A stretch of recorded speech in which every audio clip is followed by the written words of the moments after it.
dentro de lo que es un derecho. Y lo que se trata es de hacer efectivo ese derecho cuando estamos viendo que en muchas ocasiones ese derecho de inclusividad se está conculcando.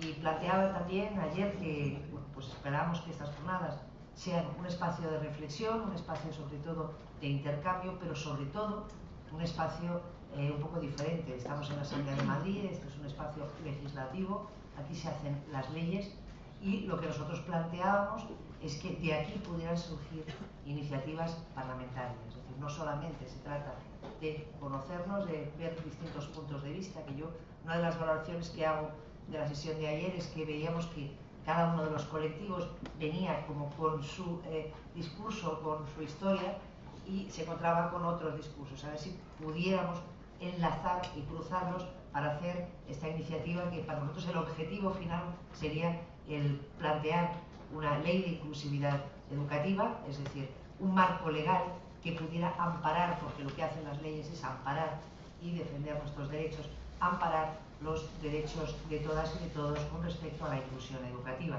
Y de aquí esperamos que ese sea el punto final. En ese sentido, este es simplemente un punto de partida, es el primer punto de encuentro en que nos cruzamos, pero que habrá otros muchos foros en que iremos tratando de elaborar todos documentos sobre los cuales discutamos y que podamos presentar, consensuar con otros partidos políticos para presentar una ley de inclusividad educativa. También, lógicamente, de aquí van a salir, os hemos planteado a todos vosotros el que hicierais girar tanto el discurso de los que hay en la mesa como de aquellos colectivos y asociaciones a los que os hemos invitado, girar vuestro discurso sobre dos pivotes, ¿no? Por una parte, las barreras con las que nos encontramos cada uno de los colectivos y por otra parte, las soluciones que habréis podido ver. Porque lógicamente sois vosotros los que más conocéis las soluciones y nosotros seríamos, o desde aquí, desde la Asamblea, lo que tendríamos que hacer es dar forma legislativa, a esas soluciones, hacer las propuestas para que fuera una propuesta, una posición, una forma legislativa, ¿no? También nos planteábamos otra característica de este foro, es que nos hemos planteado la inclusividad desde el punto de vista más amplio. Es decir, cuando uno habla de inclusividad, inmediatamente parece que se está refiriendo a diversidad funcional y nosotros queríamos plantear la inclusividad desde el punto de vista más amplio. Es decir, hay barreras que son barreras físicas, pero hay barreras cognitivas, hay barreras sociales, hay barreras culturales. Entonces, plantear que todas estas barreras tienen que estar, es decir, tienen que ser demolidas para que la educación sea el espacio que tendría que ser. Había ayer intervenciones, me parecieron algunas muy interesantes del público, que decían, vale, lo que está planteando Jesús Generé, lo que vino del LGTBI, es parecidísimo a lo que se puede plantear desde otro colectivo, ¿no? O sea, hay cosas como es la visibilidad, etcétera, que son propuestas o que son reivindicaciones que son muy transversales a todo aquello que es la diversidad, el poner un foco, el visibilizar, el regular, normalizar. Ayer veíamos también otro elemento que surgía permanentemente y transversal, que es la formación, la carencia de formación del profesorado para asumir la diversidad. Es decir, aquí ya hay elementos que van surgiendo que son elementos comunes y que podrían ser un poco en los que constituyesen la base de esta nueva ley. Yo creo que hay otro elemento fundamental, que es el que hoy vamos a poner el foco por nuestro invitado, al que ahora presentará Javier, que es la inclusividad y la convivencia en los centros. Yo creo que es un elemento fundamental y que de alguna forma atraviesa toda la diversidad, precisamente por esta ausencia de asumir la diversidad, esta homogeneidad que se plantea en muchos centros. Seguimos aquí diciendo, comentaba un poco ayer, nosotros somos bastante críticos, cuando somos de Podemos, somos bastante críticos con la política educativa del Partido Popular. Entendemos que desde luego una de las cosas con la que estos recortes ha arrasado ha sido precisamente con todo lo que es la atención a la diversidad, desde todos los puntos de vista, desde eliminación de recursos, de eliminación de dotaciones, tanto materiales como de profesorado. Es decir, que el desgarro que han sufrido los departamentos de orientación, por ejemplo, ha sido tremendo en estos años, y nuestro objetivo también es que este marco legal sirva para defendernos, para poner un muro de contención para políticas que no están o que están descuidando la diversidad y descuidando a aquellos que son más vulnerables. Nos parecía que este era un buen momento para empezar a trabajar en ello. Y con esto, bueno, sí comentaros que aquí, bueno, yo soy, no me he presentado, soy Cecilia, soy portavoz de Podemos en la Comisión de Educación, soy responsable también del área de educación en la Comunidad de Madrid y no estoy sola aquí, trabajo con un equipo que es un equipo de absolutos especialistas y para nosotros los especialistas son profesores a pie de aula, que son los más especializados y los que más saben. Y yo ayer tenía una chuleta, hoy no la tengo, entonces bueno, está Javier, pero casi si os vais presentando, pues no sé dónde estáis. Está aquí Agustinson, gente o bien que pertenece a equipos específicos o bien a departamentos de orientación, aulas TEA, por ahí. Os presentáis vosotras, por favor, que son... Pues yo soy Rosa María Pedraz y trabajo en centros preferentes de integración o de inclusión de chicos con trastornos del espectro autista en un centro de Leganés. Yo soy Carmen y también soy profe en un centro preferente para alumnado con TEA, aquí en Madrid Capital. Yo soy Pilar y también trabajo en un aula para chicos con TEA en Móstoles, en Ciudad de Roma de Móstoles. Yo soy Almudena y también estoy en un centro preferente de alumnos con TEA. Ángeles, ¿está por ahí? Está esperando la otra compañera. Yo soy María Ángeles, también trabajo en una aula TEA. Y ya os presentáis a Agustín y Javier porque se presentó fatal. Soy Agustín y trabajo en un equipo de orientación en Leganés en concreto. Yo soy Javier Martínez, trabajo en un equipo también de orientación en la zona de Rivas. Ahí estamos. Bueno, pues también comentaros, y ya con esto termino, un poco de organización, aunque luego pues volveré a comentarlo, pero la idea esto es que sea un comienzo. Hemos creado una dirección de correo electrónico que ya os enviaré a todos los que estáis inscritos, que tengo vuestra dirección de correo electrónico. Se llama foro por una educación inclusiva @gmail.com, o sea que bastante es el título de este foro. El objetivo, la idea es mantenernos en contacto y es todos aquellos colectivos que quieran o que hayan pensado sobre este tema o que tengan aportaciones que pudieran ser para tanto iniciativas muy concretas, iniciativas parlamentarias concretas de algún problema, como aportaciones desde vuestro colectivo para empezar a trabajar sobre una ley, que los enviéis y nosotros lo que haremos será intentar hacer una recopilación de todas estas aportaciones, irle dando una forma de ley, os haremos una devolución del documento, vais planteando así enmiendas y haremos a partir de octubre un nuevo foro ya para la discusión y el debate sobre un documento, para que vaya ya quedando a ver cuánto tiempo tardamos. A mí no me importa tardar tiempo si nos quedamos todos contentos con el documento. A mí me parece que eso es fundamental, que nadie se sienta excluido y que nos quedemos todos muy contentos con un documento que luego habrá que pasar a los distintos partidos políticos, que estos partidos políticos enmendarán y presentarán enmiendas, pero vamos a intentar presentar el mejor documento de inclusión educativa desde todos los ámbitos que podamos entre todas y todos. Muchísimas gracias y paso la palabra a Javier.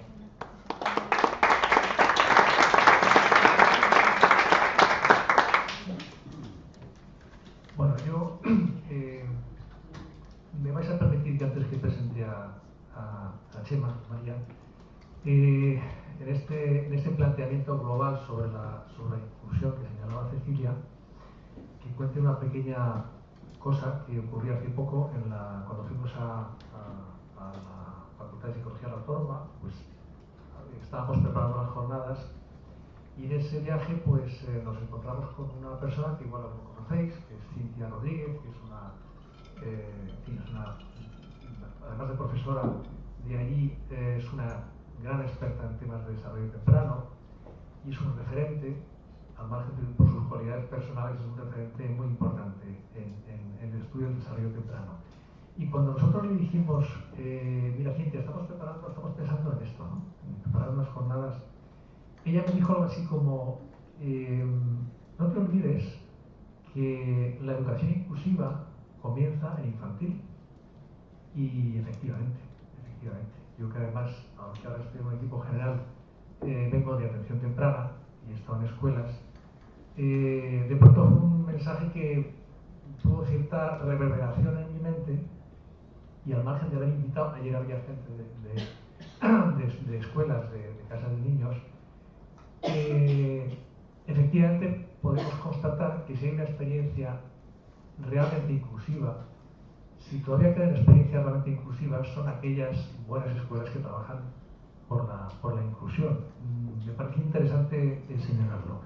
Y además, como decía ayer Gerardo, Gerardo planteaba las tres dimensiones habituales: presencia, aprendizaje y participación.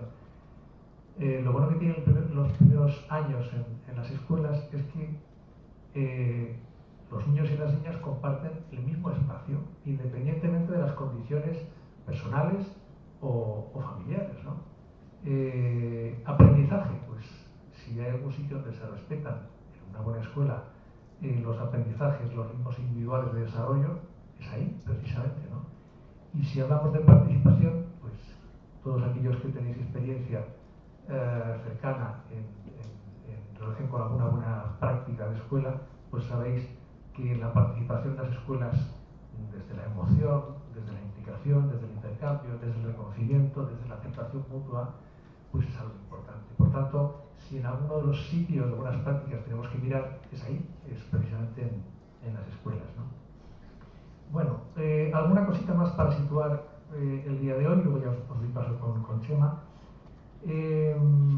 ¿Por qué pensamos que es importante la convivencia? ¿Por qué pensamos que la convivencia es nuclear? ¿Por qué, además de que ayer nos situara Gerardo en un marco global, pensamos que la convivencia es importante en esto de la inclusión, en la educación inclusiva, ¿no?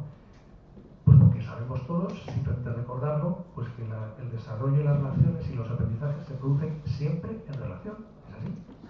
Las personas se van construyendo, nos vamos construyendo en interacción unas con otras, ¿no? Nos hacemos adultos autónomos fundamentalmente a partir de las relaciones sociales, ¿no? A través de ellas, ¿no? Eso implica tener cierta conciencia de que vivimos y somos con otras y con otros, y a través de la cooperación nos desarrollamos, ¿no?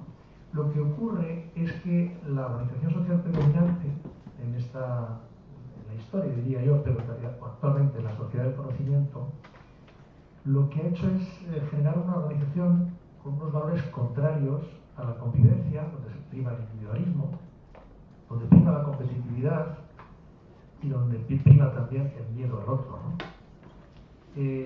Con la lógica del mercado añadida, algo que se añade, que consiste básicamente en que prima por encima de todo el beneficio, por encima incluso de las personas, ¿no?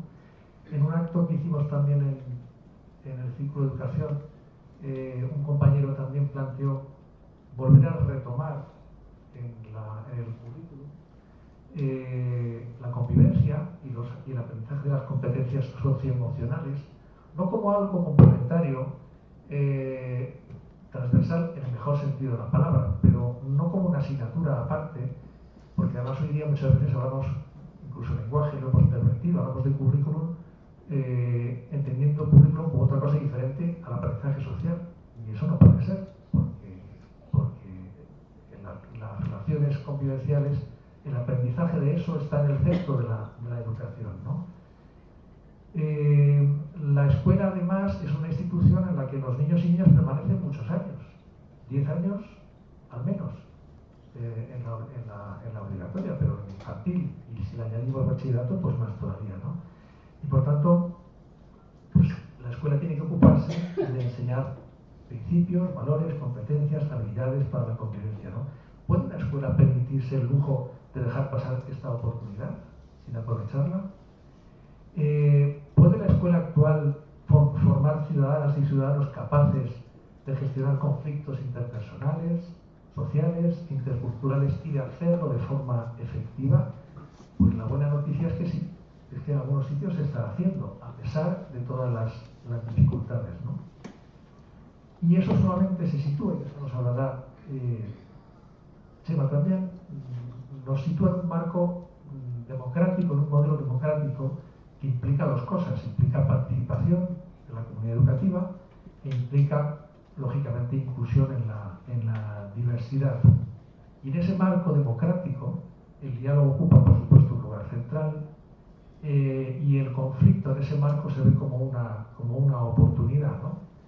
Y por tanto, pues, vayamos a ver cuáles son esas experiencias, ¿no? Vayamos al encuentro con esas buenas experiencias, En este marco de convivencia para la diversidad hemos pedido que participara José María Salguero, que es una persona, él es psicólogo, es doctor en educación y es compañero de orientación y trabaja en un IES de Madrid Capital, en el IES Juan de la Cierva, ¿no?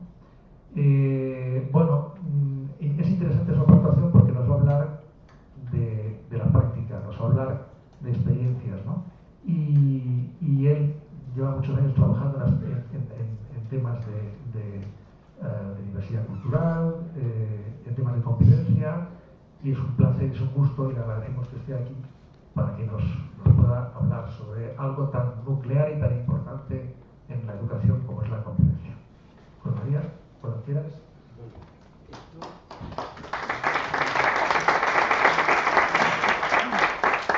Bueno, muchas gracias a todos y todas por venir. Me voy a quitar del trono y me voy a ir ahí para poder manejar el ordenador. Solamente, antes de ir para allá, comentaros que en esta tarde calurosa vamos a hacer un recorrido, como yo veo, nada complaciente, ¿eh? Es un recorrido nada complaciente y yo no soy nada corporativista, como vais a ver. No soy muy solidario con algunos profesores y profesoras, con otros, con algunos no. Entonces, yo quiero hacer un recorrido con lo que está pasando en los centros, lo que está pasando en los centros día a día. ¿De acuerdo? Pues a ver.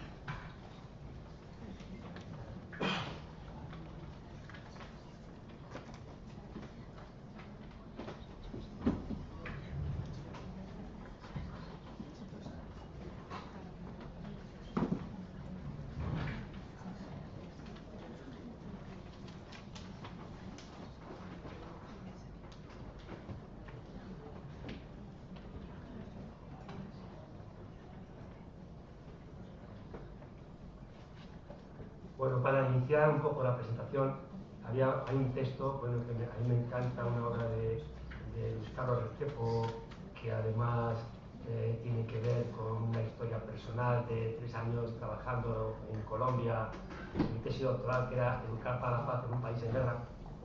Entonces hay una obra que se llama Derecho a la ternura. Y en el derecho a la ternura él dice que las formas de violencia tienen en común su intolerancia frente a la diferencia y la resistencia a permitir su aparición y crecimiento. La escuela es violenta cuando se niega a reconocer que existen procesos de aprendizaje divergentes que chocan contra la estandarización de los estudiantes. O sea que fijaros la relación tan clara que puede tener la convivencia con lo que sería la diferencia, el derecho a la diferencia, ¿no? Yo empiezo siempre, cuando hablo de diversidad, con una viñeta que conocéis seguro y que yo no utilizaba, es una viñeta de Tonucci, en el cual hay una maestra que está describiendo una clase y está etiquetando a todas las personas que hay en la clase. Está diciendo Luis es demasiado baracho, Ana desordenada, Pedro es abúlico, José improdotado, Carlos caracterial, Luisa es demasiado tímida, Mercedes es una mala educada, y que solo Juan es normal. Firmado la maestra, que es la fotocopia de Juan. Yo hasta ahí decía, bueno, la diversidad, la gente que queda afuera, las zonas grises, la necesidad de etiquetar, pero luego, cuando he ido en diferentes sitios y encuentros y tal, trabajando, he pensado, digo, ¿cómo es este hombre de Tonucci, Porque es que además Juan es chico. O sea, Juan es chico, que podría ser una chica igual que la maestra, no, es chico.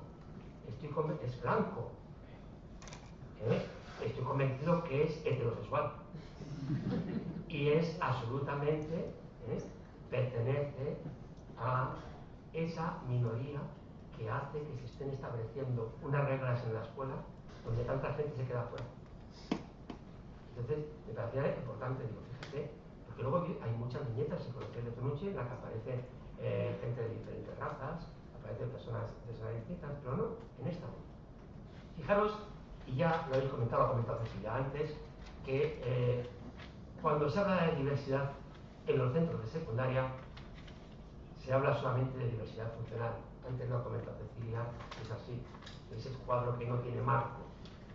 Pero en realidad, claro, algunos compañeros y compañeras dicen cosas como esta, ¿no? Hay emergentes del tipo de, no, si yo con las 2 personas vuestras, al decir vuestras quiere decir del departamento de educación, con los 2 niños del departamento de educación no tengo problemas.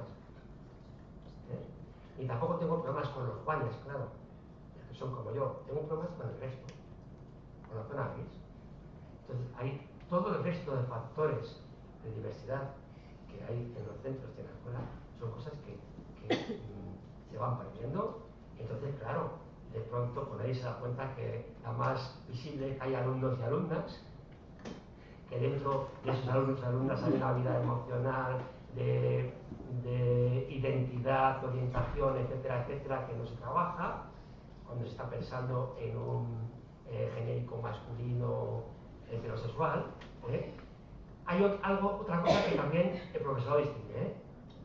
Esto que la situación ante el aprendizaje, esto tan subjetivo que llaman nivel, eso el profesorado sí lo distingue a su manera. O sea, tú escuchas cada día en la sala de profesores es decir cosas como el grupo tercero A tiene poco nivel, el grupo cuarto C tiene mucho nivel.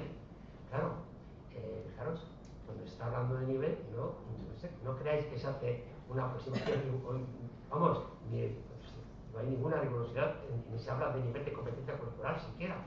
No tiene que ver con las expectativas personales del docente, con qué referencia tiene, a lo mejor del centro donde estaba el curso anterior, a lo mejor de cómo dejó un grupo en septiembre. Absolutamente, son cuestiones que te sorprenden muchísimo, sobre todo cuando cambiamos de centro, por ejemplo, y vemos lo que se entendía por nivel, que diferente es en un sitio o en otro, ¿no? Claro, lo que sería cualitativo con el estilo de aprendizaje, eso se trabaja mucho menos. Yo aquí en todo esto no me voy a extender, porque no es el motivo de hoy, pero es simplemente para que veamos y estemos de acuerdo en que cuando hablamos de diversidad, hablamos de si hay 33 personas en la clase, atender a 33 personas. Estamos entendiendo esto. Cuando hablamos de educación inclusiva, ¿cómo hacemos que las 33 personas estén incluidas?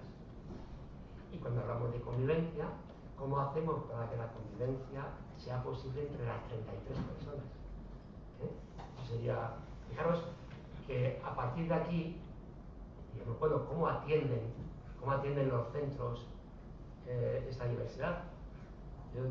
Hay un cuadro que utilizo mucho, que luego saco el nombre y el año, una cosa parece que es de clase, del 77, en el cual dice, ¿qué métodos hay de atender a la diversidad? Dice, uno que dice, es selectivo. Dice, es que los docentes se creen o opinan que hay unos objetivos y contenidos fijos que todo el mundo tiene que tener, y los que no llegan es por un problema de actitudes, de problemas que tiene, que los profesionales tienen que trabajar. O sea, imaginaros, los objetivos, los contenidos, todos los programas, todo eso es fijo, y las dificultades las tiene el alumnado. 77. Y dice, ya no está vigente. Ya no está vigente. Claro, siempre digo, en el currículum oculto del profesorado, el profesorado sigue siendo selectivo. Fijaros, las demandas que llegan al departamento de orientación en un centro de secundaria, cuando te dicen, mírame este niño, mírame esta niña, llevan siempre detrás un mensaje que dicen, llévatelo. Es decir, etiquétamelo. No será de compensatorial, no será de necesidades educativas especiales, no estaría mejor que en otro centro.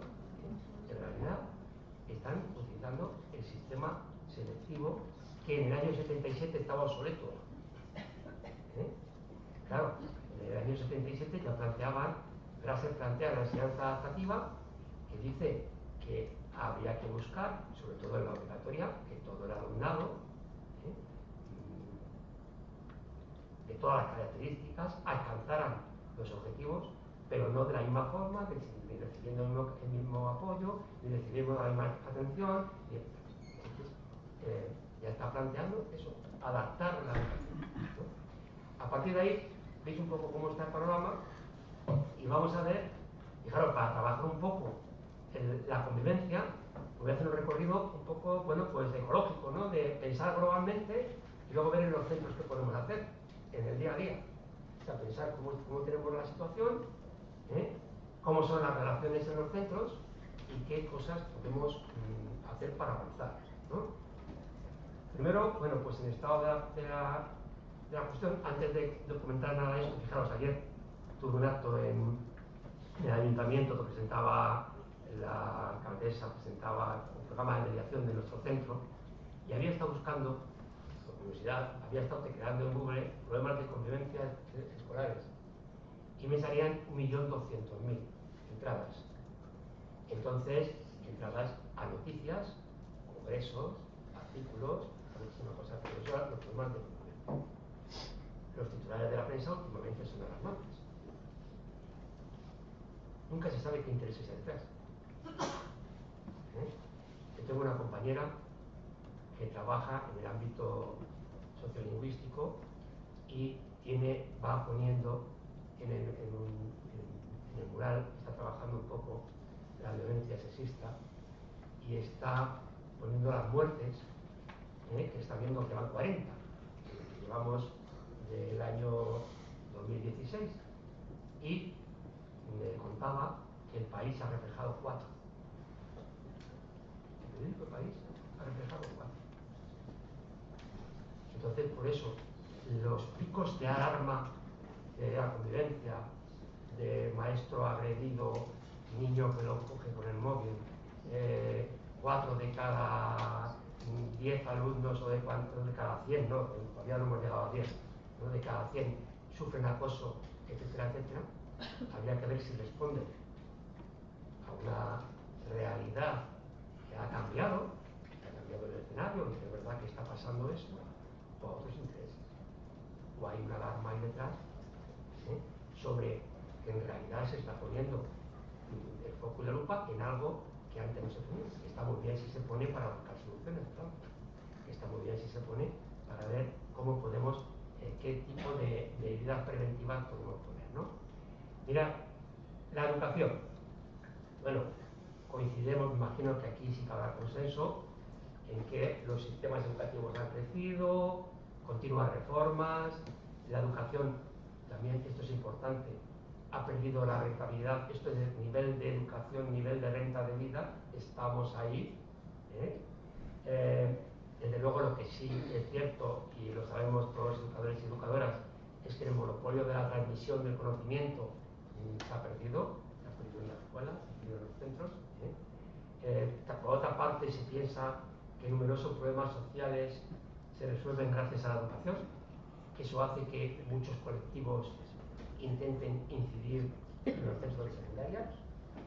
Eso hace muchas veces que hay compañeros y compañeras de secundaria que hacen dejación de sus funciones y en su hora de tutoría permiten que intervengan diferentes asociaciones y diferentes colectivos, algunos muy interesantes y otros menos interesantes, y que es tan importante que COGAN venga a trabajar la diversidad afectivo sexual en los centros, como que de pronto el concurso de nocilla, que merendilla, que también aparece puesto entre todas las propuestas. Entonces, todo ese tipo de cuestiones os sonarán. Y luego, fijaros, frente a los grandes cambios, esto es verdad, pues no puedo cambiarse el aula. El aula no ha cambiado.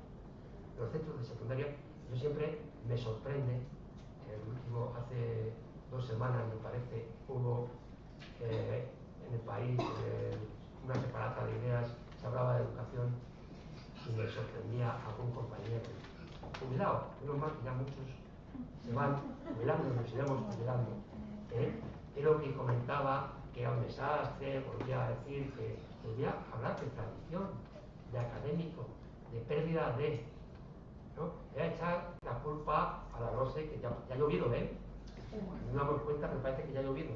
Entonces, sorprende esto.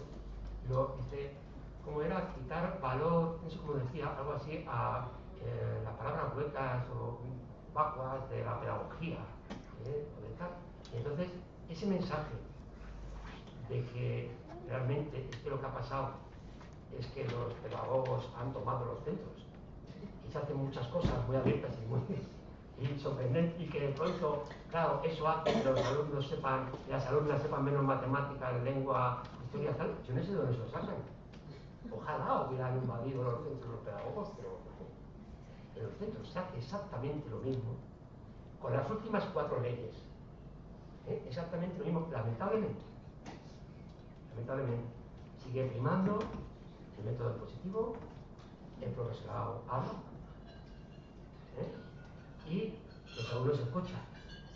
Claro, los debates sobre deberes y deberes no, pero bueno, claro, si lo que tienen que hacer los alumnos, el alumnado no lo hacen en el centro, en el centro escucha. Luego, si quiere que en casa haga cosas, ¿no? Esto sigue siendo así.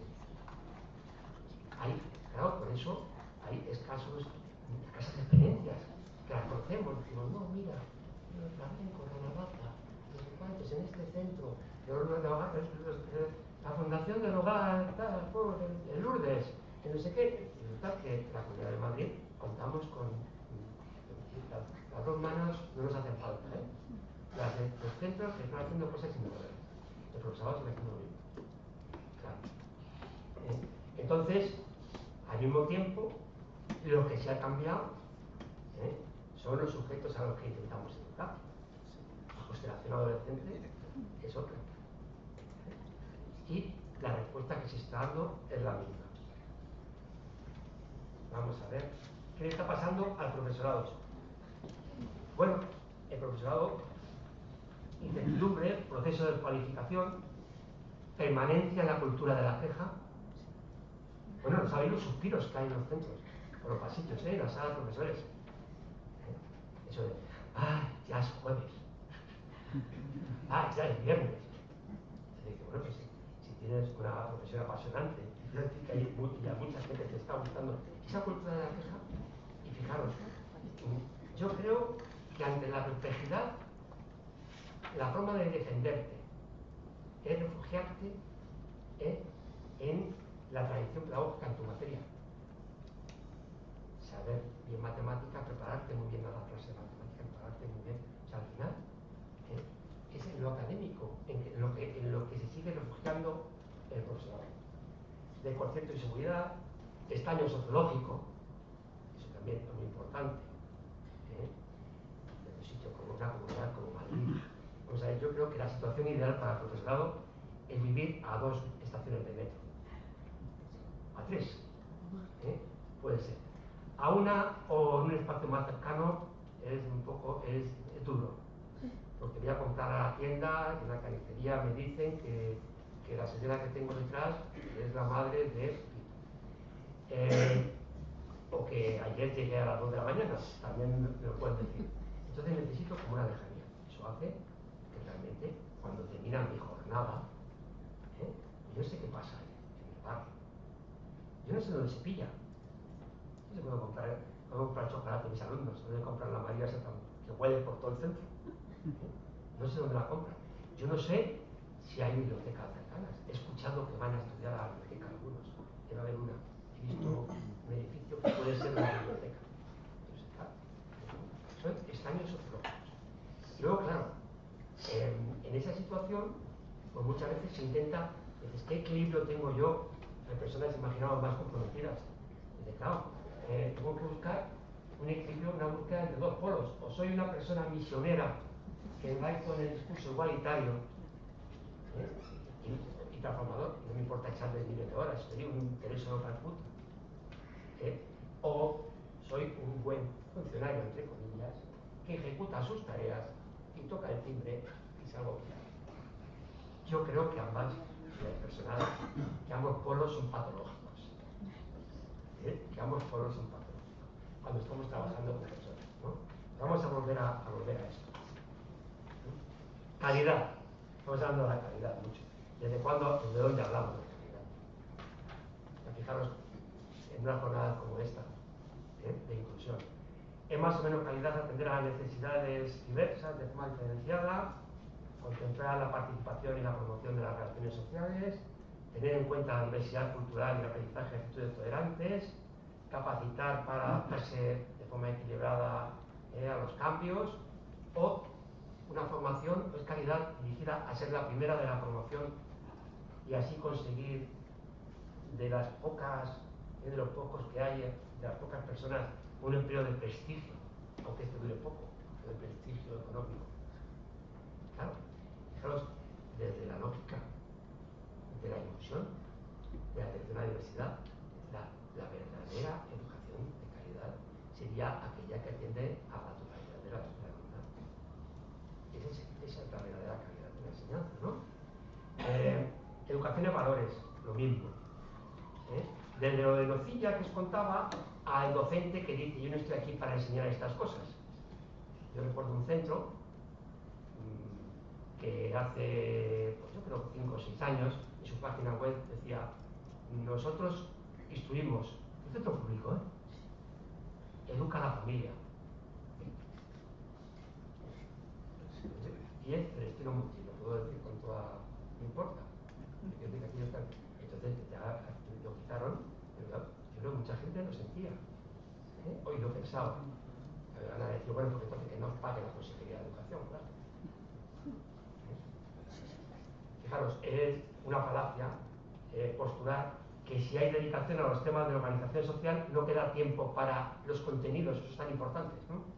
Dice: todos los estudios sobre calidad y eficacia en el aula ponen de manifiesto que un requisito indispensable para enseñar es conseguir que haya un buen clima en la clase, que permita al alumnado centrarse en el aprendizaje. Todo el tiempo que se emplea en enseñar a los alumnos y alumnas a organizarse y comportarse de manera constructiva y solidaria no solo no es tiempo perdido, sino que constituye un requisito para poder enseñar a aprender. Esto lo entenderéis perfectamente. No se pierde tiempo con una asamblea en el aula, no se pierde tiempo trabajando participación, estableciendo normas colectivas, etcétera, etcétera, ¿no? Bien, las relaciones en los centros. Vamos a ir rapidito. Primero, fijaros, los centros tienen, hay cosas que cuando hay un cambio de ley, enseguida el profesorado se adapta y se cambian las cosas y llega enseguida la inspección y comprueba que estás haciendo las cosas como lo había dicho. Pero otras cosas que no. La LOE propuso que todos los centros tuvieran un plan de convivencia, pero los inspectores seguían mirando los reglamentos del régimen interno. Y ahora no se habla del plan de convivencia, la gente quiere el reglamento. Todo el mundo habla del reglamento del régimen interno. El reglamento del régimen interno no es solamente un documento de esta forma de organizarse del centro, sino que habitualmente, vamos a verlo aquí, son exclusivamente sancionadores. Es como, no sé si recordáis aquel juego de 3 limones, medio limón, 4 limones, medio limón. Falta leve, no falta leve, 3 faltas leves, hace una falta grave, 3 faltas graves, hace un procedimiento, 3 procedimientos, una expulsión. Absolutamente sancionadores. No promueven la creación de un buen clima, no fomentan un sistema de resolución de conflictos y de interrelación que considere las diferentes culturas y sensibilidades. Proponen unas reglas de funcionamiento acordes con las conductas y expectativas de determinados alumnos y alumnas en detrimento de otras. Juan que estaba en la viñeta, ¿no? Como Juan se comporta, se tiene que comportar todo el mundo. Y cuestiones que deberían abordarse en el marco del aula, esto es muy importante porque se aprenden, se llevan al reglamento de reglamento. Claro. Retrasos, no traen material. Imaginaos, sanción, esto no tiene que aprender. Eso, claro, es más fácil la sanción que llamar a las casas de las personas que se han retrasado o que preocuparte porque no tiene material. Esto me imagino que lo entendéis perfectamente en los centros de secundaria. Es así, lamentablemente. Bien, relaciones entre profesorado y alumnado. Bueno, pues no existe un clima cordial, hay falta de reconocimiento mutuos. Es verdad que los espacios y tiempos son inexistentes. Claro, esta situación que sabéis hay en secundaria, de que el horario del docente es distinto al horario del alumnado, y hay docentes que entran a las 10 y luego otros que salen a la 1, hace que esa franja de encuentro, esa posibilidad de encuentro que tienen los centros de primaria, la antigua exclusiva, con la hora que hay en común, no exista. Entonces, hay espacios-tiempos inexistentes. Aparte que, bueno, no sé si en este momento aparece, sabéis que hay una coordinación en vertical y no en horizontal, que eso es fuertísimo. Es decir, las personas que dan clase a un grupo se reúnen 3 veces y con un poco de suerte 4 en el año. Cuando hay evaluación inicial, 4. Que son las juntas de evaluación, donde la gente se presenta. Ah, tú eres el de lengua. Ah, tú eres. Claro, imaginaros los centros grandes. Y no vuelven a reunirse, a no ser que pase algo muy gordo.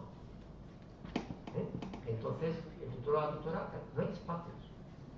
Tiene que ver con el reglamento orgánico de los centros, que eso sí que hay que estudiar. Tiene que ver con la primacía de la antigüedad, con la forma de elegir en los centros de secundaria. Sabéis que existe una rueda perversa, que el más antiguo o la más antigua pide un curso, luego el siguiente, luego el siguiente, luego el siguiente, con lo cual uno da a segundo de bachillerato, a un cuarto, a un segundo y a un primero, sin posibilidad de hacer equipos docentes, sin posibilidad de trabajar con las personas con la actitud que entonces a gusto, ¿no? Bueno, el doctorado, cada docente de esta forma, pues tiene 300 alumnos, zonas grises, todas. Es decir, yo creo, a lo mejor es excesivo, pero desde luego en enero o en febrero, a lo mejor en junio, ya el profesorado distingue a los alumnos. En enero todavía no. Entonces, de cada clase hay un grupo de alumnos y alumnas de los que todo el mundo habla, que son por exceso por defecto, de habilidades sociales, de conductas, etc. Son por una parte Juan, los Juanes, que te justifican los estudios porque tú les explicas y ellos hacen así y te entienden. Ya está. Los Juanes, los buenos, entre comillas, y los broncas. Los broncas que caen. En medio, ellos son 5 y 5. En medio hay 20, que son zonales. Esos 20 que son zonales, lo pasan muy mal. No se les reconoce. Muchísimos docentes se encuentran una madre que le dice: hola, ¿qué tal? Soy la madre de David. Dice: ay, David, tenía que trabajar más. Eso vale para todo eso. Dice la madre: ¿verdad que sí? Ya lo digo yo, tenía que trabajar más. Y mientras tanto se va corriendo a las fotos a ver ese David de tercero quién es. Pero que se confunde. Normas poco claras, ¿veis? Ausencia de autoridad, de responsabilidad, o entonces muchas veces los extremos, o comportamientos dictatoriales, o dejar hacer. Que alumnado hay muchos emergentes del tipo de que pueden poner atrás mientras que no molesten. Bien, ausencia de tradición pedagógica con la diversidad. Fijaros que no estamos hablando de una diversidad de ayer, estamos de toda la diversidad. El profesorado, una parte del profesorado lo interpreta en clave de vagos, de motivados. En última instancia, ¿qué hacen aquí? ¿Qué hacen aquí? Que los traten especialistas. Porque muchas veces el profesorado, lamentablemente, no reconoce las tareas educativas. Yo sé que es duro, sobre todo cuando estas cosas las cuento en un curso de formación de profesores, por ejemplo, ¿no? Y el profesor, yo creo que es duro, pero yo creo que la gente sí reconoce lo que estoy diciendo, ¿no? Relaciones entre profesorados. Existencia de bandos. En los claustros, en los centros de profesores, los claustros están divididos. Y fijaros, están divididos por unas causas. Claro, hace unos años había cuestiones ideológicas. Ahora no. Ahora las situaciones no son ideológicas, sino son, pues, conflictos de intereses. Tú me quitaste el grupo de no sé qué, tú tienes tal, el equipo directivo, la lucha por el poder, tú eres el jefe de departamento y yo soy el jefe de la jefe, tú eres ahora la jefa de departamento. O sea que no es ni siquiera una división de. El profesorado que llega nuevo a los centros, se les ocurre, yo qué sé, en las salas de profesores, animarse a un radiador de 3 o 4 y ya van a tomar café con ellos y ya tienen ese grupo de por vida. De pronto existen esos bandos. Como los modelos de organización están basados, lo que decía, en la tradición, la antigüedad, el escalafón, la verticalidad, tampoco hay espacios y tiempos de encuentro. y luego hay poca participación en las grandes decisiones. O sea, profesorado y familias. En secundaria, la familia cada vez participa menos, va disminuyendo. En primaria hay mucha participación, en secundaria hay menos. Según va creciendo el alumnado, va habiendo menos. Muchas veces no es porque las familias no quieran participar, muchas veces es que las alumnas y los alumnos no quieren que participen. Yo muchísimas veces me he encontrado en entrevistas con familias, con padres, madres, que les falta venir disfrazados. Y dicen que no sepa que he venido, que no me vea. ¿En qué clase están ahora? No saben que he venido. No le digas que he venido. Viene simplemente a preguntar. Entonces, existe un alejamiento. Está la participación en los consejos escolares, los encuentros con el profesorado, sobre todo mayoritariamente de madres. Y hay una cosa importante también, en horario impuesto por estos. Es decir, en los horarios que organiza el profesorado existen huecos cuando se montan los horarios. Entonces, en un hueco que yo tengo el martes de 10 a 11, pongo la hora de tutoría para las familias. Oye, mira, igual que falta un trabajo para ir al médico, se escucha en los centros. Que falten para venir a hablar con nosotros. Entonces, hay personas con más sensibilidad, que si un padre o una madre llaman diciendo, oye, ¿me puedes atender por la tarde y tal? Lo hacen, pero no creáis que es mayoritario para nada. Sino ellos tienen su horario que tienen que asumir la familia. Falta de acuerdos mínimos, informaciones básicas compartidas, entre alumnado. Vamos a ver, escasa, bueno, en pocos centros hay asociaciones de estudiantes. Hay en algunos, pero en escasos. La Junta de Delegados y Delegadas funciona bastante mal, muchas veces que se reúne 3 veces. Hay poquísimo atractivo en lo que es, yo creo que tenemos culpa también los docentes, en lo que es la participación oficial. Ese delegado o delegada no le apetece a casi nadie. No le apetece a casi nadie.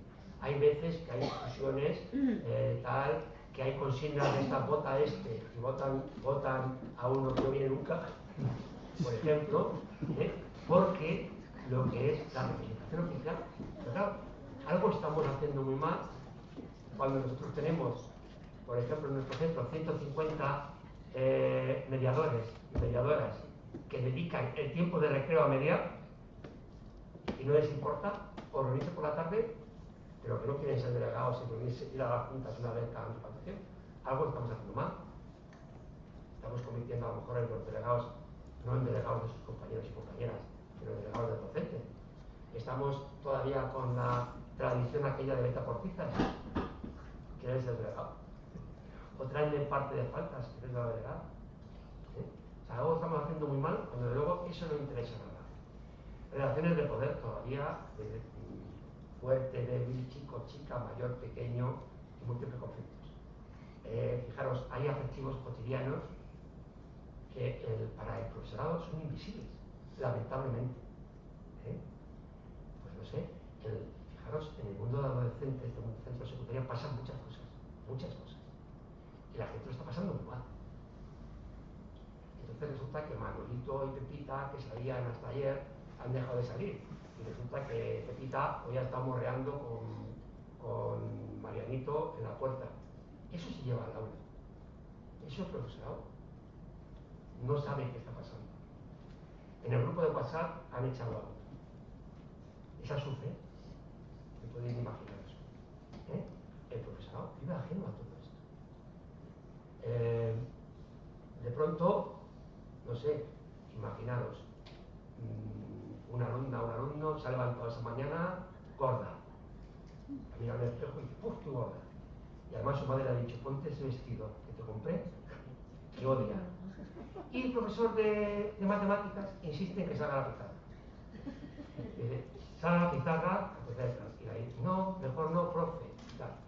Entonces, el profesor piensa, pues como si entrara en un reto del oeste, piensa que le están desafiando a su autoridad. Y dice, te estoy diciendo que salgas a la pizarra. Imaginaos los conflictos estos que están en el aula. luego vamos a ver qué podemos hacer con todo esto, ¿no? Pero están ahí. Y lo peor es eso, lo peor es que son ajenos a. Y no porque el profesorado no sea insensible, el profesorado sufre mucho, pero sufre mucho, personaliza, o sea, en la sala de profesores tú escuchas cosas como lo que me han hecho hoy los de tercero A. Estaban insoportables, me han dado el día, porque no sé qué. Claro, cuesta mucho decirle, mira, ¿tú te crees que eres tan importante para los de tercero A que llevan maquinando cómo te van a hacer la vida imposible? Los de tercero A tienen un mal día porque han tenido un examen a primera hora, luego les ha tocado la clase con no sé quién, luego ha llegado no sé qué, y cuando has llegado tú ya estaban como estaban, ¿no? Y a lo mejor porque tú eres más relajado, más no sé qué, se han soltado un poco más. Pero, de verdad, vives como algo personal lo que te están haciendo. ¿Crees que te lo están haciendo especialmente? Bien, personal docente.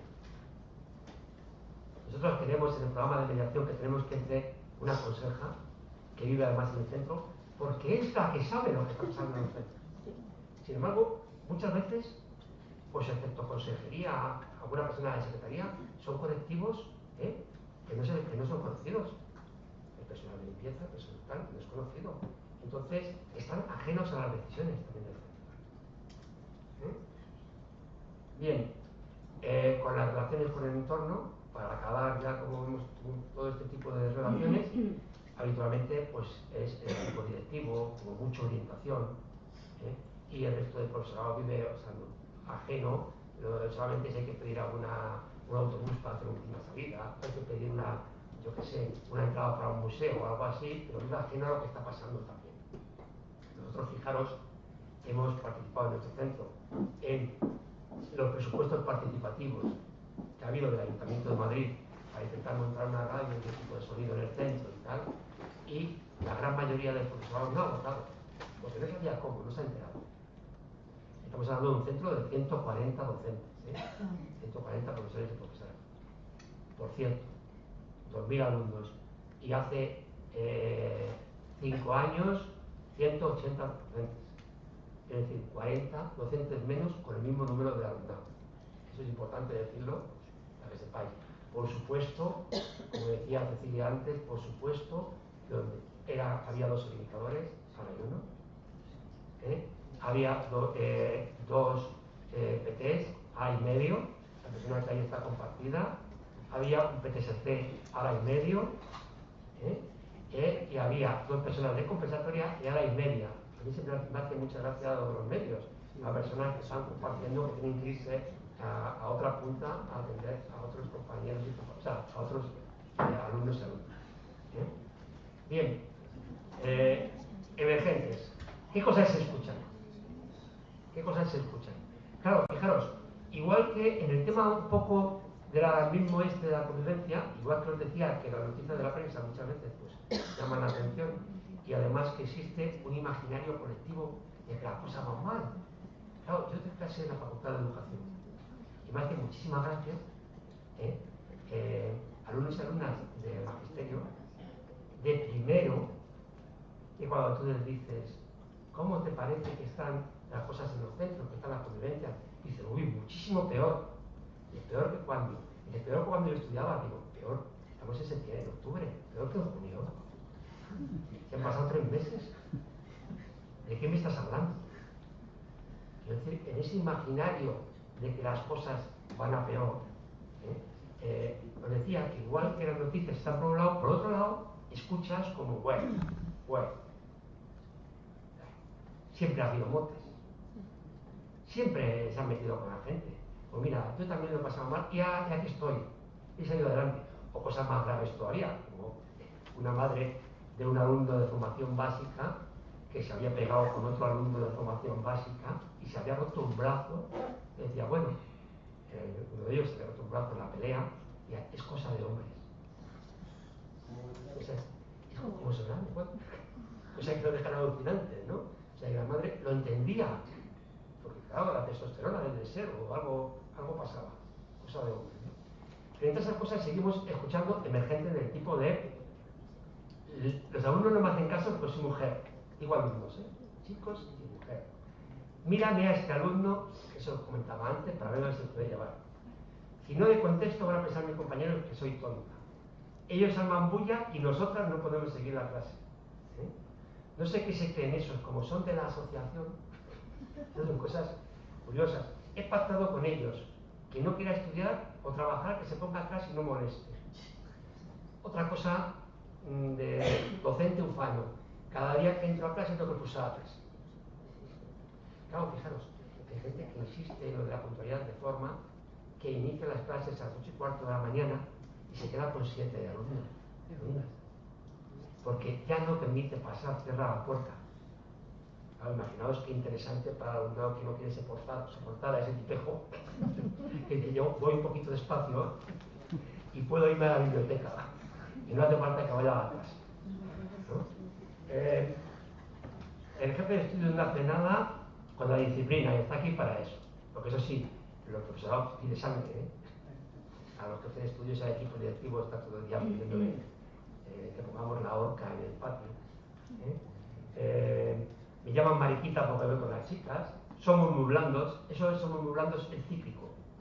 Somos blandos normalmente en noviembre, luego volvemos a ser blandos normalmente en marzo, y luego ya con el calor y ahora somos blandísimos, ¿no? Entonces, eso se escucha en las reuniones de las CCPs, en las salas de profesores, que somos muy blandos. No sé, no asistiré a la reunión de la clase de 12 porque yo no tengo problemas, por ejemplo. ¿O cómo voy a realizar yo esa dinámica si yo soy físico? Eso, ante los planteamientos del plan de educación tutorial, cuando planteas cosas de acogida o de que vamos a hacer actividades con los alumnos, pues dices, ¿qué? ¿Es que yo soy físico? Bueno, dice mucho también del quehacer profesional de algunos compañeros y compañeras, que algunos tienen tarjeta de visita que pone físico o biólogo, no pone profesor o profesora. También dice mucho, ¿no? No sé, alguno más. Ha salido de delegado fulanito, que es insoportable, así que metería pepita. Eso te lo dice un docente que respeta mucho la democracia. Metería pepita es mucho más razonable. Nadie sabe por qué. Sí. Me toca hacer esta canción. Sí. ¿Eso por qué no vais a procesar? Venga, voy acabando. Venga. Bueno, en resumen, como veis, no hay un espacio para la relación, no reconocimiento de las personas. El profesorado cree que no estaría la suya, eso es lo más grave, y que el alumnado en secundaria debería llegar a los centros educados, ya, de casa. Y si no, que lo hagan personas expertas. Entonces, para avanzar, y no voy a pasar ninguna de las diapositivas, bueno, hay acciones posibles ante un alumno que le distorsiona, pero sobre todo hay decisiones que claustros están tomando para mejorar la convivencia. Yo creo que son muy importantes las buenas prácticas. Hay un texto de Ana Mañero, en un libro que trabajó en el Instituto de la Mujer, en un libro que decía Educar en Relación, que es un texto sobre las recetas, y dice, en los cursos de formación, en las jornadas, habitualmente nos dicen, aquí no se van a dar recetas, como diciendo, es que no tenéis imaginación. Entonces, en lugar de las recetas, te dan fórmulas, paradigmas, teorías, que no te sirven para nada, porque lo que realmente sirve es escuchar cómo lo hace alguien en primera persona, porque las recetas justamente no tienen nada fijo. Y yo pues utilizo la sartén que por abajo hace no sé qué, o el fuego de no sé qué, y si no tengo este ingrediente le pongo este. Entonces lo importante en educación y en la vida es ver lo que como el resto de las personas lo hacen, y adaptarnos. Y nada más, quería comentar un poquito también del programa de mediación, pero bueno, no hay tiempo. Si quieres, avanzamos un poquito más, aunque tengamos el tiempo un poco justo, pues si nos interesaremos. Pues me salto todo esto. Lo del programa en concreto, ¿nos parece? Sí, el programa de mediación. Por ir un poquito más a planteamientos más proactivos, ¿no? Más... Sí, vamos a ver, estrategias de desescalada, de solución de conflictos. Bueno, hay diferentes modelos. Nosotros, fijaros, nos planteamos un modelo de mediación entre iguales, que conlleva que cuando hay un conflicto en el centro, hay un grupo de estudiantes que son mediadores y mediadoras que intentan resolver ese conflicto. Se entiende que esas personas, vamos a ver, voy para ir rápido y no dejarme nada, ¿cómo se llega a ser mediador? Nosotros tenemos en primero y en segundo de la ESO alumnado ayudante. El alumnado ayudante ayuda a que haya un buen clima y ahora estamos, y sería la futura cantera de los mediadores que son a partir de tercero. Estamos intentando, ya llevamos 3 sesiones y han dado muy buen resultado, que el alumnado ayudante haga tutorías. Entonces, el alumnado ayudante trabaja con el grupo de docentes que llevamos en la coordinación de mediación, una serie de dinámicas de grupo que luego ellos, los y las ayudantes de las clases, trabajan en su grupo, dando una lección a su tutor y tutora que tenía muchas propuestas que a lo mejor no las ha hecho, y viendo cómo se puede hacer dinámicas con los compañeros. Entonces, eso lo están haciendo los alumnos ayudantes. Se entiende que el alumnado ayudante se elige de la siguiente forma. Se pide a toda la clase que se diga en qué personas confían. Entonces, si salen 7 nombres, van las 7. Y salen 3, 3. Salen 8, 8. Y si hay alguien que no sale, pero dice, a mí me gusta el ayudante, también puede. O sea, no está cerrado absolutamente nadie. Esa cantera, cuando llega a tercero, se le propone ser mediadores. Hacemos formación de ayudantes y formación de mediadores. Llevamos ya varios años que estamos llevando al alumnado un curso, hicimos un albergue. Ahora lo que estamos haciendo normalmente es llevarles a la Facultad de Educación de la Universidad Complutense para que cambien de contexto y hacen, pues se entiende que se les está formando en qué es la mediación, pero además en escucha activa, en empatía, en cómo trabajar, yo que sé, hasta en técnicas de retomar, repetir, etc. Claro, en principio se forman grupos de 2, puede ser chico o chica, pero no necesariamente. Mediadores que ya tienen experiencia y una persona nueva que se incorpora de tercero pasa a mediador. Este año os decía que hay 150 mediadores y ha habido como 50 conflictos en los que han mediado. Podrían haber mediado muchos más, porque seguro que ha habido muchos más. Porque claro, ya sabéis que hay una tendencia en los centros a esconder el conflicto. Hay centros que dicen, no pasa nada. Y aquí no pasa nada. Si en un centro en el que hay 300 personas no pasa nada, da un poco de miedo. Da un poco de miedo. Eso no es un centro de enseñanza, eso es un cementerio o algo pasa. Porque tiene que haber relaciones entre las personas y conflictos. Se entiende que se presentan, tal, se entiende que en el proceso se les dice que es voluntario, si no quieren estar, no tienen que estar, que se va a intentar que la solución la tengan ellos. No son árbitros, son mediadores. Ellos no dan ninguna solución. La solución la tienen que dar las partes. Tienen que buscar la solución entre ellas. Aunque a veces la solución de un conflicto sea, bueno, pues tú por allí, yo por aquí, nos hemos pegado en el recreo, pero ya no vamos a ser amigos, pero lo vamos a respetar. ¿Vale? Luego firman un contrato y se revisa. Se entiende que se están utilizando las horas de recreo para eso. Y no les importa para nada. Ya os digo, hay 150 y 70 ayudantes. En total, 200 implicados en el centro. Ahí hemos conseguido 5 años, llevamos. Al principio había 2 docentes, ahora son 9. Estamos intentando que sean de todos los departamentos, para que sea una cosa interdisciplinaria, para que no sean de departamento de orientación. Tenemos gente de lengua, gente de matemáticas, gente de tal, para que sea algo que sea del centro. Ya este año hemos arrancado de jefatura de estudios 1 hora los martes a las 10 de la mañana, que todo el mundo coincida para reunirnos.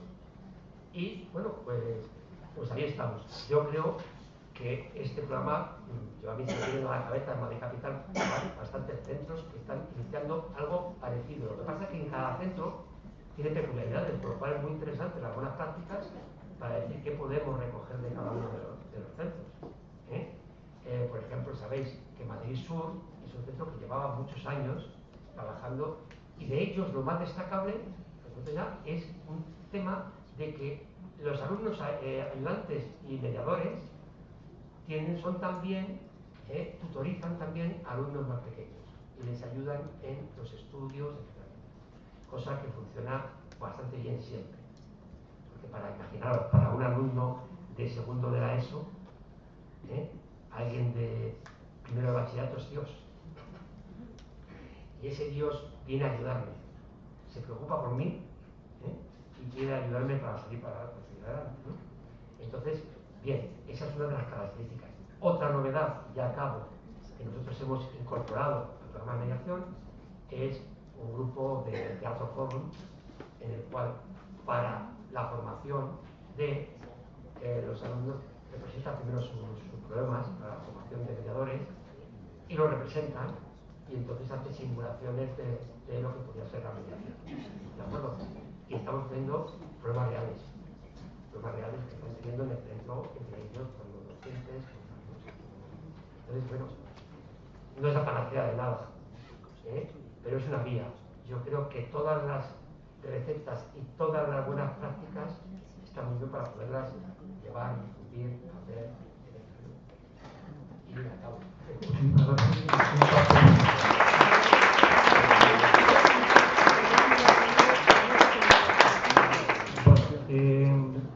Yo creo que a mí me iban surgiendo ya cuestiones y preguntas en relación con esta última parte. Yo creo que la primera parte ha sido una descripción amplia, aunque no le he dejado que acabara, pero sí que amplia de la situación, bueno, compleja, complicada, que se vive en los centros hoy día, ¿no?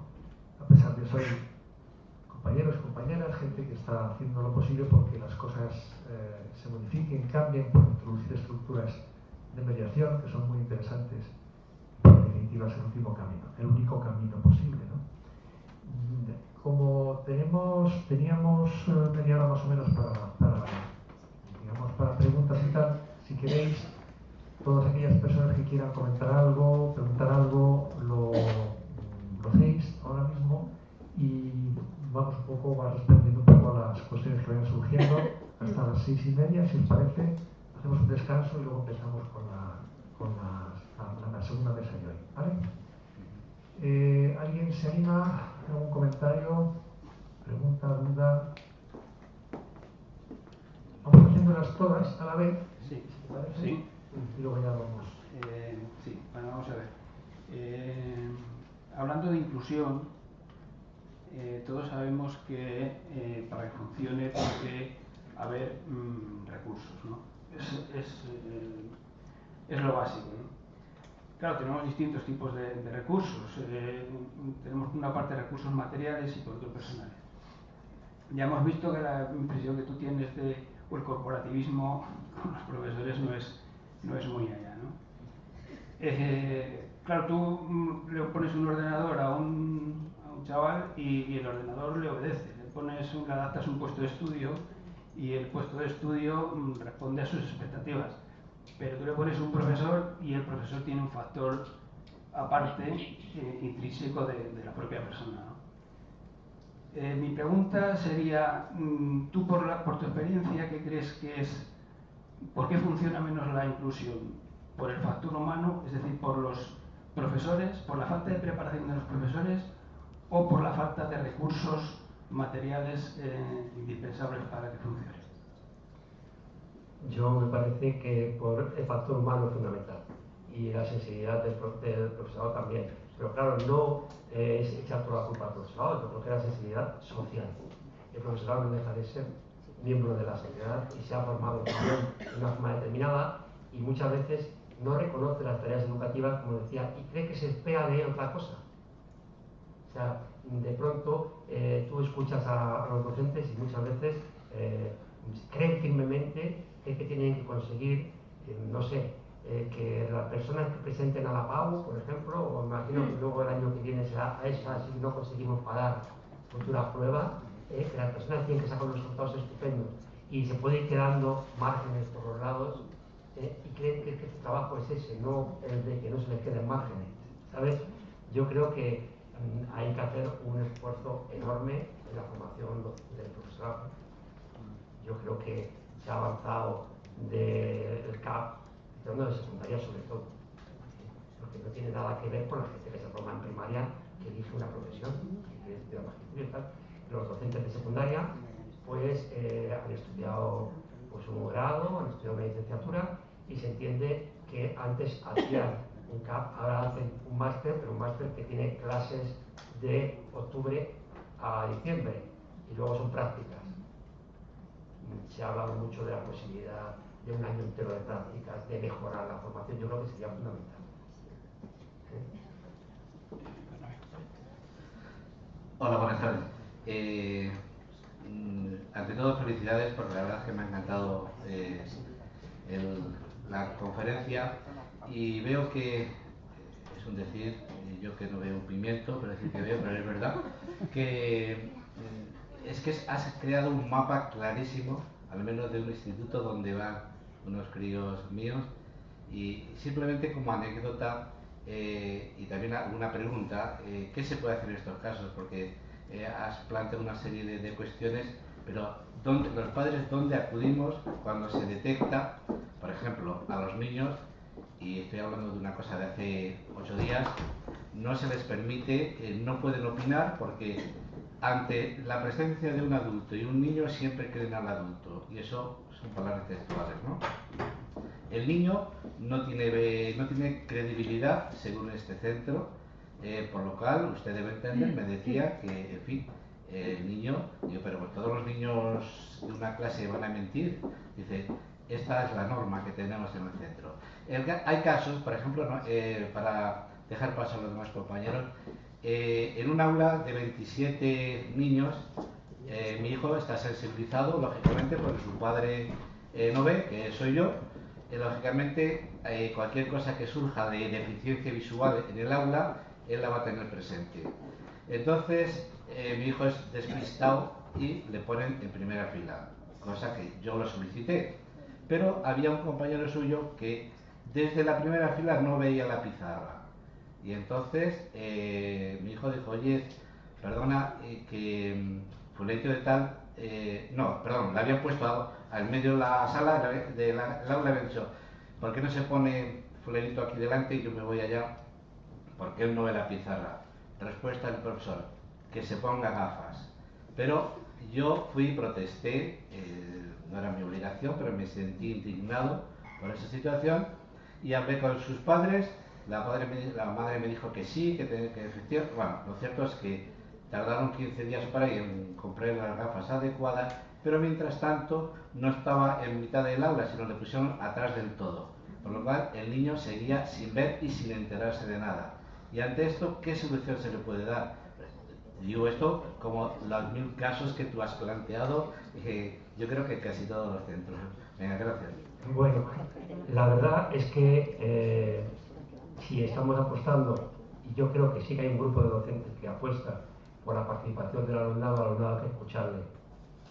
Y no es una cuestión de quién tenga más razón, los adultos que los menores. Hay que escucharle, hay que crear los cauces de participación. Yo, claro, ahora pienso que a lo mejor he hecho una fotografía un poco dura del tema. Hay docentes sensibles ante los temas, y es verdad que luego otros se sienten presionados por este tipo de cosas que os decía, de secundaria, de los contenidos de que tengo que dar, del programa y tal.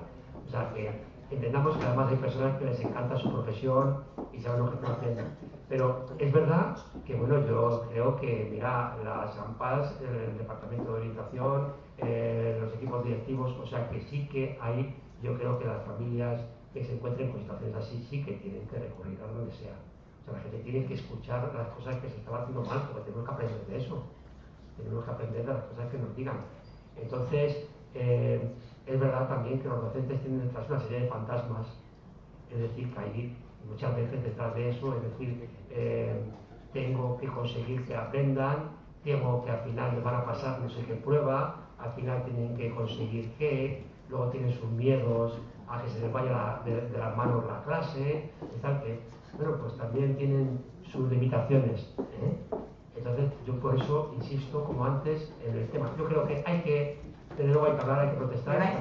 Hacemos lo que la propuesta de Javier, hacemos las preguntas seguidas y luego ya intentamos contestar para Magna por un tema de tiempo. ¿Vale? Voy pasando el micrófono y vamos a hacer las preguntas seguidas. ¿Qué tal? Enhorabuena, me ha encantado. ¿Qué ocurre con la gente de servicios sociales, por ejemplo, a la hora de hacer, ya no como tenerlos como alumnos en el cole, ¿no? Cómo se trabaja con ellos, que también tienen un etiquetado, ¿no? De decir, están de aquí y de tal. ¿Qué ¿qué ocurre también a la hora de las coordinaciones que se puedan hacer con los educadores sociales que están en servicios sociales? Porque sería gente que podría colaborar enormemente en la actividad de orientación, en la intervención familiar, y en hacer todo un soporte y todo un apoyo con esta intervención y con los chicos directamente. Eso por un lado, y por el otro, con esta gente, ¿por qué no llega a secundaria?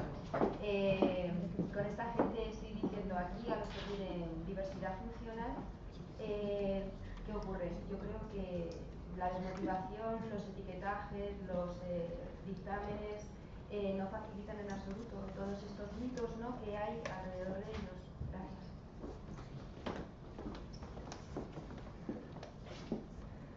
Hola, a mí me ha parecido un pelín cañero, por decirlo así, ¿no? Hay un dicho en educación que se deja al profesorado un poco en la idea de que al principio uno es Sancho el Magno, después Sancho el Fuerte, después Sancho el Grande y después Sancho Panza. Me parece que es un poco, no lo sé yo. Y por otro lado, Javier al presentarte abundaba un poco en la idea de que la inclusión empieza desde pequeñitos. Realmente, y esta es la pregunta, ¿no crees que si además has defendido que entre el alumnado uno un poco mayor que otro para el pequeño es Dios, no se trata a veces desde secundaria con un poco de soberbia la relación de los que vienen de primaria? Es decir, ¿no habría que mirar un poco desde secundaria hasta hacia centros más bajos de edad para establecer ese tipo de experiencias que también funcionan dentro de un mismo instituto? Gracias.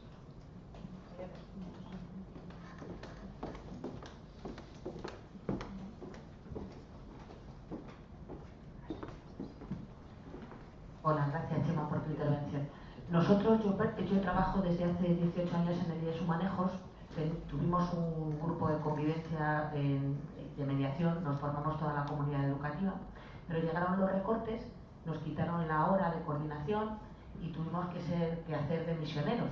Nos quedábamos 2 tardes a la semana, luego había que hacer las convivencias, las prácticas, y claro, llega un momento que el grupo se fue reduciendo y al final nos quedamos cada vez en menos. Lo que habría que exigir en la legislación es que todo este tipo de prácticas tengan además un reconocimiento y además se doten con horas. Creo la petición, porque si no se nos pide que los que apostamos por un tipo de educación, una educación ética, una educación por la convivencia positiva, por transformar el mundo, al final, pues eso, seamos casi Quijotes y carguemos sobre las espaldas más de la cuenta. Hay que pedir horas, hay que pedir que eso cuente en el concurso de traslado como un mérito, y entonces también la cosa cambiaría. Buenas. A ver, repasando un poco pinceladas que has dicho en tu exposición de antes, pues sobre que a los niños tienen que venir educados de casa o que hay que escuchar a los niños. Yo como madre te pregunto, madre de un niño de necesidades especiales, te pregunto que ¿cuándo se escucha a los padres? O sea, porque nos encontramos muchas veces en situaciones muy comprometidas a consecuencia de su situación, y siempre se nos trata un poco de padres histéricos que nos queremos meter en un ámbito que no nos corresponde. Buscamos ayuda, pues AMPAs, como antes has dicho, pues que tenemos que buscar ayuda en todos los ámbitos, pero muchas veces no se nos comprende. Entonces, pues mi pregunta es, ¿cómo actuamos en estas situaciones?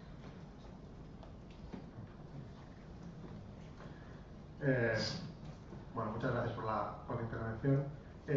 Yo les voy a preguntar, te voy a dejar descansar un poquito. Pero yo quiero daros una opinión, o bueno, mi experiencia, que yo creo que con todo lo que se estado contando, que también se puede llevar a cabo. Yo tuve la suerte de estudiar formación profesional en un instituto nuevo, con lo cual éramos pocos alumnos en un instituto inmenso. Y yo era delegado de una de las clases, y con otros delegados conseguimos que nos dejasen una nave, porque como era de formación profesional teníamos una nave que le llamamos el aula de alumnos, y fue ese aula la llevamos nosotros, los alumnos, la manejábamos los alumnos, y para nosotros yo creo que fue una liberación, porque el instituto ya no era solo ir a dar clase, a escuchar al pesado de matemáticas, a comerte la cabeza con el diédrico y a que te explotasen los circuitos electrónicos cuando los montabas, ¿no? Entonces, ese aula también nos abrió un área participativa para todos los alumnos, no solo para los delegados, sino para todos los alumnos del centro, y yo creo que esos ámbitos, digamos, un poco lúdicos dentro sobre todo en los institutos, en la educación secundaria, se han perdido y a lo mejor estaría bien el plantearse el recuperarlos para no hacer tan pesado, porque yo, por mi experiencia, por la experiencia que tengo de mi hija y de sus compañeros, creo que al final los niños en secundaria llegan con una carga tal de trabajo acumulado durante todo su tiempo que yo creo que esa carga muchas veces es lo que propicia en muchos casos el abandono y el fracaso escolar. Bueno, vamos a ver primero el tema de educadores sociales, trabajadoras sociales, PTSCs en los centros, fundamental. Claro, apostamos por eso, por ellos todo, es fundamental.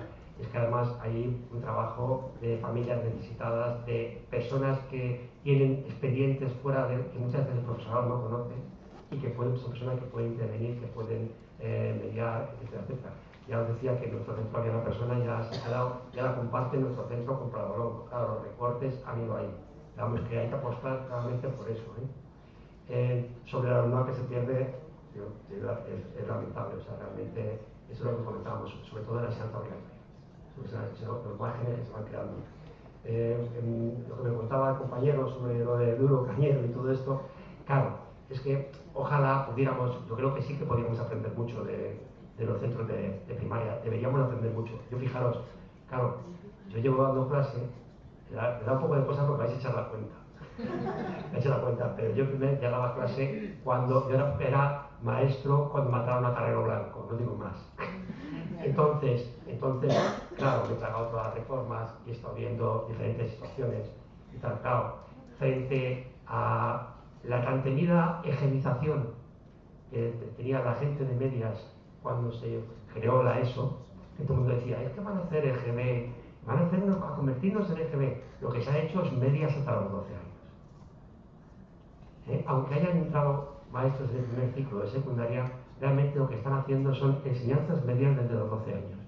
Entonces yo, por supuesto, pero no solamente porque haya muchas experiencias rescatables que tengamos que aprender de primaria, sino por una forma de trabajo, una forma de equipo, de reunirse los equipos, se reúnen los ciclos, se reúnen los niveles, esa forma de trabajo, ¿no? Y luego, lo de pedir recursos, por supuesto, o sea, quiero decir que hay que estas cosas trabajarlas, hacerlas visibles, y una vez que se ha hecho visible, decir, oye, para poder multiplicar esto y para poder tal, necesitamos de este tipo de cosas. Y muchas veces no es solamente una cobertura legal, sino también unos recursos concretos, materiales, de espacios, tiempos y tal, ¿no? Lo de las familias, vamos a ver cómo se escucha a la familia. Yo creo que el profesorado, yo os comentaba que muchas veces cuando se encuentra con el alumnado de necesidades educativas especiales, tiene mucho miedo, no reconoce lo que hay.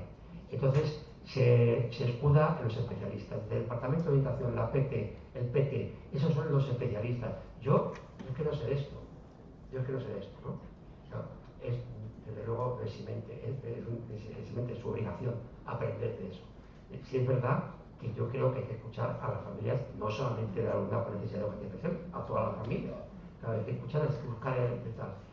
Ya como os decía, con un espacio limitado de tutoría, etcétera, etcétera, difícil. O sea, hay que cambiar también las relaciones con. Yo recuerdo, y eso muchas personas de aquí a lo mejor lo habéis vivido, yo recuerdo en la segunda etapa de GB, estar todos los profesores de séptimo o los profesores de octavo sentados esperando a que viniera la familia, hablábamos en equipo con los padres y las madres que venían y tal. Era otro tipo de relación, ¿no? Y ahí teníamos que aprender mucho. Luego, en cuanto a lo que me has contado, que me ha encantado, claro, no ha dado tiempo a ver todas las posibilidades, las cosas que yo tenía en la presentación, pero lo de hacer cosas alternativas y vivir una vida en el centro distinta solamente académico es fundamental. O sea, es fundamental. Entonces, al final lo que se recuerda es el viaje A, la salida A, el periódico que hicimos, el huerto escolar, la radio que ha funcionado. Esas son las cosas que generan cultura del centro. Fijaros, ya es importante hasta las graduaciones que tienes, que son de cultura anglosajona, pero esas acogidas, esas graduaciones, esas despedidas, las asociaciones de antiguos alumnos, crear cultura del centro es fundamental. Nosotros, las cosas que hemos hecho verdaderamente alternativas, la gente las recuerda 4 años después. Hicimos en medio de la marea verde, hicimos una noche en verde que fue una noche lectiva, que los alumnos tuvieron clases por la noche, desde las 10 de la noche hasta las 8 de la mañana desayunaron y se fueron. Y entonces, eso han pasado promociones, han terminado bachillerato y vuelven a recordarnos la noche que tuvieron. Entonces, bueno, pues tendríamos que también perder el miedo a ese tipo de cosas y pensar que esos espacios son los que ellos participan y no les importa echar horas, no les importa trabajar en la radio o trabajar en el huerto, no sé cuántas horas. Claro, lo que no quieren es más matemáticas, toca el timbre y quieren salir corriendo como en las series americanas. Y nada, oye, muchísimas gracias a todos. Quedaban 2 cuestiones. Y cerramos. ¿Quién quería preguntar? Sí, a ver, yo, más que nada porque veo que has hecho un retrato del profesorado tremendo, creo que es una caricatura, y sobre todo a mí lo que me parece que, y eso es una crítica y querría planteártelo, es las causas, porque claro, si no planteamos cuáles son las causas de que eso ocurra, parece que a lo mejor es la selección de, yo qué sé, el acceso a la función docente que recoge a toda una serie de idiotas, que selecciona a idiotas egoístas, que es un poco esa caricatura. Entonces, a mí me ha faltado esa profundizar en las causas. Por ejemplo, tú hablas de equipos docentes. ¿Hay posibilidades ahora mismo en los centros de secundaria de horarios, de tiempos, de espacios, para que haya equipos docentes? Sí, si lo político es cambiáis el reglamento de régimen. Nosotros los políticos estamos viniendo a que nos deis ideas para cambiarlos. Es decir, la cuestión es, estamos planteando precisamente una participación y proposiciones, propuestas, es lo que estamos pidiendo, propuestas. Entonces, un momentito, déjame por favor terminar porque has contestado de una forma un poco agresiva. No, yo he hecho en falta un poco es decir, creo que ese retrato, o sea, yo creo que es muy exagerado que un centro educativo de secundaria, yo también he estado dando clases 30 y pico años en secundaria, creo que efectivamente hay personajes así, ¿no? Pero sobre todo que sí que lo que impide es que estos personajes puedan ver otra realidad, es decir, que efectivamente los que no funcionamos así. Yo he llevado equipos de mediación, también pues he hecho radios, periódicos, etcétera. Yo sí que he tenido una vida muy activa en mis centros, pero ha sido misionero. Ha sido misionero, es decir, no existen las posibilidades, no se dan las condiciones por parte de la administración para plantearse ni que exista un equipo docente que pueda plantear un proyecto de centro. Entonces hay que abundar en esas causas, no solo quedarnos en el efecto, sino empezar a trabajar en esas causas para trabajar sobre ellas, ¿no? Sí, hay una última pregunta, si eso ya va. Hola, a mí sí me ha parecido que has hecho un retrato de lo que yo como educadora social y trabajo en los servicios sociales veo en mi labor con las personas y yendo por los institutos, sí que ha reflejado una parte de la realidad, bueno, la realidad que yo estoy viviendo. Sí, es el miedo, mi labor prácticamente cuando voy a los institutos es un poco una labor de coordinación, y sí es verdad que una de las cosas que te sorprenden es que los profesores no se conozcan. Cuando hay un caso, cuando tú vas y planteas una cuestión sobre la situación que está pasando un chaval o una chica, a veces logras reunir a todos los profes o hacer reuniones de coordinación donde se pueda hablar de todo esto, ¿no? Sí. A ver, yo sí que creo que hay... Es que la situación que tú cuentas sí es cierta, vamos, yo la estoy viviendo constantemente. Pero sí que es cierto que yo veo la soledad de los profes, la soledad de los orientadores, la soledad de todas las personas que están trabajando, de todos los profesionales que están trabajando. Veo mucho miedo porque a lo mejor es verdad que ante los casos más difíciles, o que no más difíciles, a lo mejor que son complicados, la gente tiene mucho miedo, sobre todo las historias de violencia, o no sé. Yo creo que hacen falta recursos, ¿sabe? Recursos económicos, recursos profesionales, un cambio de leyes que permitan todo eso, y profesionales, ¿sabes? Profesionales y equipos. Yo no puedo, mira, dentro de lo que es la labor que nosotros hacemos, por ejemplo, vamos directamente a los equipos de orientación. Nosotros cuando llegamos vamos directamente al equipo de orientación, porque es eso. Y entonces, ¿qué nos pasa? Que el equipo de orientación, estupendo, bien, empezamos a hablar de lo que vamos a hacer y tal, y al curso, tú imagínate que estás, lo que tú has dicho de que están compartidos, o sea, yo tengo PTSDs que que tienen un día en un instituto, otro día en otro instituto, pero eso ¿cómo puede ser? Estás trabajando en la educación. O sea, eso no se puede, eso sí que se tiene, eso es una cosa que no puede ser. La educación necesita tiempo, ¿o no? La educación necesita estabilidad. Yo conozco a un chaval y de repente ya cuando más o menos ya pasamos el curso intentando conocerlo y tal. Y cuando ya lo tenemos todo más o menos esto, ¡hala!, desaparece. Desaparece el profesional de referencia, desaparece. Entonces, yo creo que hacen falta muchos recursos, hace falta, o sea, y los políticos, si aquí tratamos de cambiar leyes, ¿no? Sí, es que te quiere contestar, digo, en el café hacemos un diálogo. Pues eso, vamos, que hace falta un montón y sí que es verdad que la realidad es esa que tú, bueno, al menos yo me siento identificada con la realidad que tú describes, ¿vale? Y que los chavales... Discúlpame, dejamos que conteste tema que cierro y hacemos un descanso. Yo solamente que a lo mejor, no sé, se ha entendido mal, yo no creo que los profesores se reúnan solamente 3 veces al año porque quieran, porque sean perversos y no quieran. No, es que no, la normativa dice que no hay reuniones en horizontal, no tienen horarios, ni espacios, ni tiempo.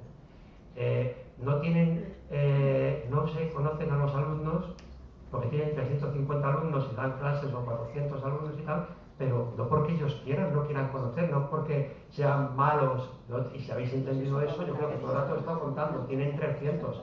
Claro, luego cuentas la anécdota de que dices, te defiendes ante eso, y te defiendes diciendo, sí, David, voy a trabajar más. Te defiendes ante eso, pero lo estás sufriendo. O sea, realmente estamos con una normativa de un reglamento orgánico de los centros que organiza cómo se piden en los centros, cómo se organizan los equipos y cómo están, que es época al principio de la LOCE. Y fijaros que ha cambiado la forma de elegir las direcciones, ha cambiado y hemos tenido en medio la LOELAS, la 11 ahora, todo eso sigue igual. Entonces, es un tipo de cambio que beneficia. Fijaros, durante un tiempo, al comienzo de la LOSE, se propuso que los equipos docentes que tuvieran un proyecto podían pedir puntos, podían pedir un centro, etcétera, etcétera. Todo eso se ha perdido hace mucho tiempo, mucho tiempo. Entonces, que no es porque muchas personas es que ni siquiera ni han tenido la formación para hacer esto, ni lo han visto. O sea, que llevan ya, estamos hablando, fijaos, cuando hablamos de la LOSE estamos hablando de 20 y tantos años, 20 años, es que ni siquiera lo han vivido o lo han visto. Ni siquiera pueden, luego, que está tan lejano de experiencias estas que decíamos de primaria o de otras especies, que muchas veces, por eso son tan importantes las buenas prácticas, no de que la gente vea las buenas prácticas.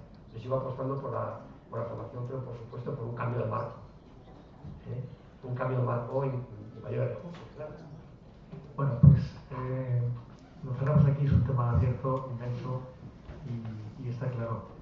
Ahí a mí se me ocurría un poco la idea de cuáles son las consecuencias, que no hemos hablado, pero podemos imaginar las consecuencias para el clima docente, una vez que se crean esas estructuras de mediación, qué efectos tienen los docentes y las familias también. Bueno, ¿Os parece? Teníamos que haber acabado a las 6:30, tenemos un descanso de un cuarto de hora.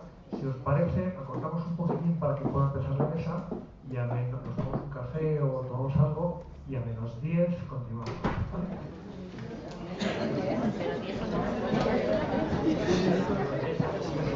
Nada. No servir nada. Premios de la leche caliente.